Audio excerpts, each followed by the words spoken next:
अब फटाफट से आपको गौर पीछे बताएंगे कि सफर करना जम्मू कश्मीर के लिए मुश्किल बन रहा है। हवाई सफर दिल्ली से श्रीनगर या किसी भी रियासत से आपने श्रीनगर आना है तो सफर महंगा हो रहा है, लेकिन अब इसको ठीक करने की कोशिशें दिल्ली में शुरू हो रही है। कितनी कामयाब होगी उसके लिए इंतजार करना है। बात जहां हम कर रहे हैं हवाई सफर के किराए के लेकर, जहां श्रीनगर से दिल्ली कहीं ना कहीं काफी मुश्किल नजर आ रहा है। पिछले कई महीनों के दौरान जहां पर यह माना जाता है कि कश्मीर में, जम्मू कश्मीर में सयाहत को लेकर बड़े दावे तो किए जाते हैं, लेकिन जब हवाई सफर की बात करते हैं किराए में इजाफे को लेकर कहीं ना कहीं मुश्किलात पेश आ रहे हैं। और जो वादिये कश्मीर जाना चाहते हैं या जम्मू कश्मीर जाना चाहते हैं, जब वो किराए पर नजर डालते हैं तो किराया में कहीं ना कहीं इजाफा हो रहा है। यानी कि अगर आपको श्रीनगर जाना होगा या दुबई जाना होगा तो आपको कम रेट दुबई मिलेगी न कि श्रीनगर मिलेगी। उसको लेकर अब जो श्रीनगर जाना चाहते हैं वो अपना शेड्यूल चेंज करके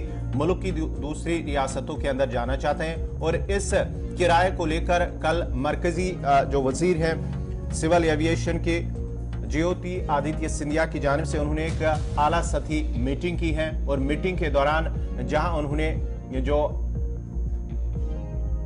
किराया हवाले से उन्होंने बात की है कि किराए को एतदाल में रखना है, यानी कि जो किराया ज्यादा है, इजाफी किराया दिल्ली से लेकर श्रीनगर को लेकर, उस सिलसिले में उन्होंने सभी मीटिंग के दौरान जो उस मीटिंग में शामिल थे उन्हें हिदायत दी है। मुख्तलिफ जो एयरलाइंस के मालिकान थे उन्हें हिदायत दी है कि जो किराया है वो आप एतदाल में रखें, क्योंकि अगर किराया ज्यादा होगा तो जम्मू कश्मीर की सयाहत पर भी एक मनफी असर पड़ेगा। क्योंकि हालिया जिस तरह से जम्मू कश्मीर इंतजामिया का मानना है कि इस बार जम्मू कश्मीर की सयाहत में कहीं ना कहीं इजाफा होगा, लेकिन जब हवाई सफर महंगा होगा तो उसकी वजह से किराया में भी, इसकी वजह से सयाहत पर भी मनफी असर पड़ेगा। आपका अब देखना होगा कि क्या आने वाले वक्त में किराया एतदाल में होगा, हवाई सफर महंगा तो नहीं होगा, अब क्या इसमें कमी आएगी ये तो आने वाला वक्त बताएगा। लेकिन मरकजी वजारत की जानिब से उन्हें बाज़ाब्ता तौर पर एयरलाइंस को हिदायत दी गई है कि किराया को एतदाल में रखें।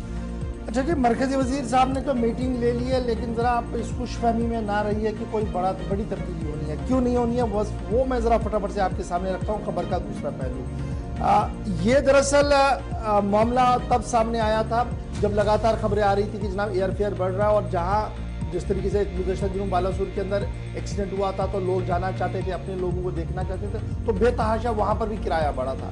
ये कश्मीर वाले नाराज़ ना हो, जम्मू वाले नाराज़ ना हो कि सिर्फ वहाँ का किराया बढ़ता है। जब भी कहीं पर डिजास्टर होता है, कहीं पर इस तरीके की कार्रवाई होती है, फ्लो बढ़ना शुरू होता है तो रेट्स ऑटोमेटिकली बढ़ जाते हैं। अब इन पर गवर्नमेंट का कोई कंट्रोल नहीं है, डिकंट्रोल कर दिया गया है जी गवर्नमेंट की तरफ से ये। और गवर्नमेंट ने खुद पार्लियामेंट के अंदर इस बात का ऐलान कर दिया था कि जनाब ये सारा मामला डिकंट्रोल है, एयरफेयर्स डिरेगुलेशंस जो है, रेगुलेटरी अथॉरिटी रिजीम जो है वो है उस तरीके से चल रहा है। और ये जो अपनी रेट्स फिक्स करते हैं ये मार्केट को देखकर करते हैं, डिमांड को देखकर करते हैं, सीजन को देखकर करते हैं। और ये एयरफेयर वाला मामला जो है ये लगभग कंपनियों के अपने हाथ में है जी, गवर्नमेंट इसमें कुछ नहीं कर सकती। ये ज्योतिरादित्य सिंधिया साहब ने लोकसभा में कहा था। कल उन्होंने मीटिंग बुलाई, मीटिंग में क्या कहा उनको कि जनाब आप एतदाल में रहें और हवाई किरायों में बेतहाशा इजाफे को लेकर हुकूमत जी आपसे नाराज है। तो अब ये कैसे मैक्ट आउट होगा, किस तरीके से ये निज़ाम चलेगा, ये देखने वाली बात होगी। और क्या ये सिर्फ निशस्तम गुफ्तम और बर्खास्तम होगा या निशस्तम के बाद कुछ कंक्रीट भी देखने को मिलेगा? अगर होगा तो सिर्फ 2 दिन के अंदर अंदर आपको तब्दीलियां नजर आएंगी जी, अगर कुछ हुआ होगा।